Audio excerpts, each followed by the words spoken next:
നമസ്തേ. ശ്രീ വിശ്വനാഥൻ ഗുരുകുലം മായങ്കാവ് ദേവസ്ഥാന കളരി അദ്ദേഹം രചിച്ച വിഷ്ണുമായ പുണ്യപുരാണത്തിലെ അധ്യായം 2 ശ്രീ പരമേശ്വര കൂളിവാക സംഗമം ഇന്നലെ നിങ്ങൾ കേട്ടിരിക്കും. അതിൻ്റെ തുടർന്ന ഭാഗം ഇന്ന് കേൾക്കുക. ഹേയ് സുന്ദരി, നീ ആരാണ്? ദേവതകൾക്ക് പോലും നിന്നെപ്പോലെ സൗന്ദര്യം ഞാൻ കണ്ടിട്ടില്ല. നിന്നിൽ നിന്നുമാണോ ആരുടെയോ മനം വായിക്കുന്ന സുഗന്ധം വമിക്കുന്നത്? അഭൗമമായ ഈ സുഗന്ധം കസ്തൂരിക്ക് പോലും കിട്ടിയിട്ടില്ല. വനദേവതയുടെ മകളെപ്പോലെ തോന്നിക്കുന്ന കൂളിയാക പെണ്ണിനോട് ഭഗവാൻ ശ്രീ പരമേശ്വരൻ ചോദിച്ചു, നീ എന്താണ് പെണ്ണെ ഒഴുക്കുള്ള തടാകത്തിൽ തിരിഞ്ഞുകൊണ്ടിരിക്കുന്നത്?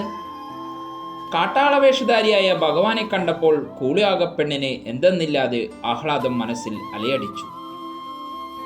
ശ്രീ പരമേശ്വരന്റെ ബലിഷ്ഠമായ കരങ്ങളോടുകൂടിയ ആ ശരീരത്തിലെ ഓരോരോ പേശികളുടെയും വലിപ്പം കൃത്യമായി അളന്നെടുക്കാവുന്ന രീതിയിലാണ് കാണപ്പെടുന്നത്. തീക്ഷ്ണമായ കണ്ണുകൾ ആ മുഖത്തിന് വളരെ പ്രസന്നതയേകി. വലതുകരങ്ങളിൽ തന്നോളം വലിപ്പമുള്ള ത്രിശൂലം പിടിച്ചിരിക്കുന്നു. വർണ്ണശബളമായ പൂമാലയും ഉടുക്കും ത്രിശൂലത്തിന് അലങ്കാരമേകി.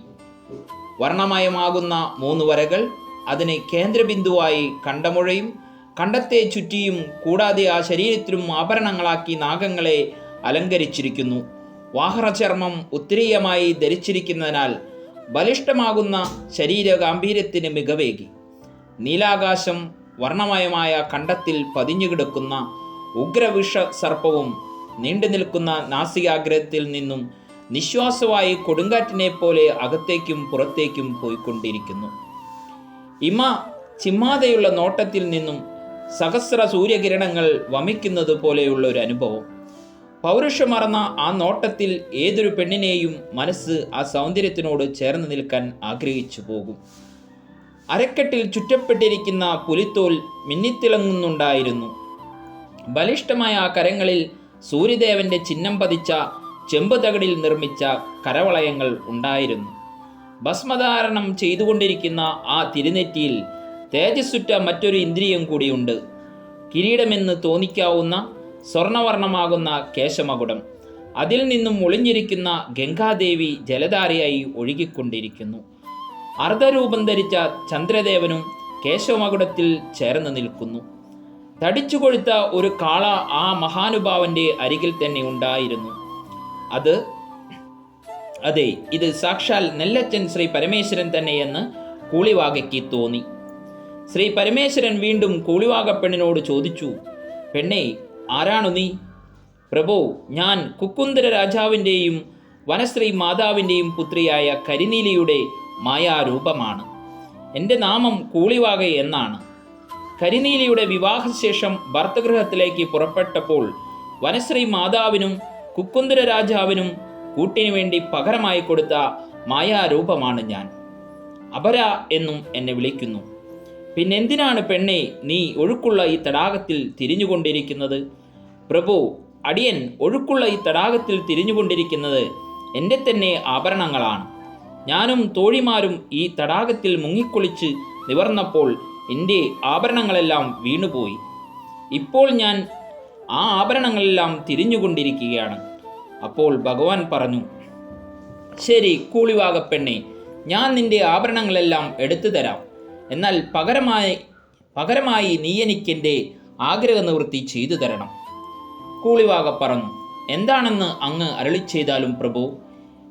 എങ്കിൽ ശരി, നിന്റെ ആഭരണങ്ങൾ ഞാൻ ആദ്യം നിനക്കെടുത്തു തരട്ടെ, എന്നിട്ടാവാം എൻ്റെ ഇംഗിതം നിന്നെ അറിയിക്കാൻ.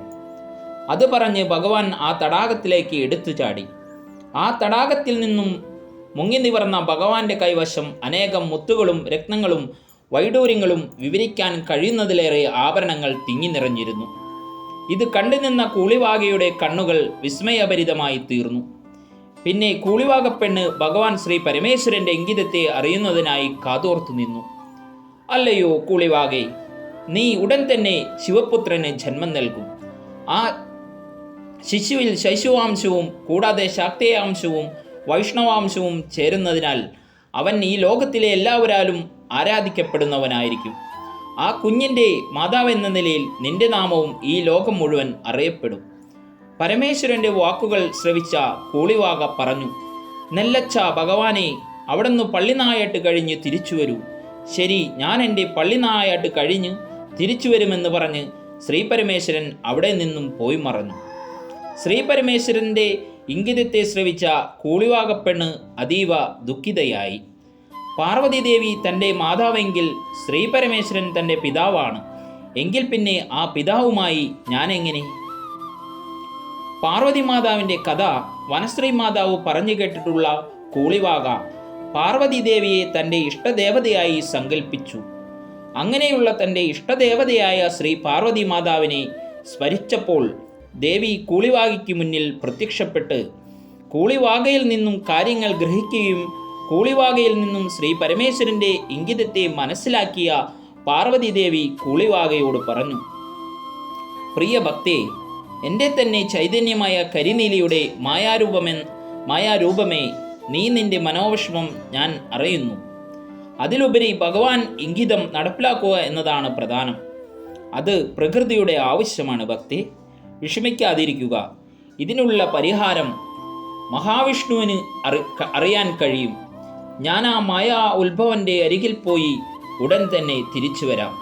നന്ദി, നമസ്കാരം. തുടർന്ന് കേൾക്കുക.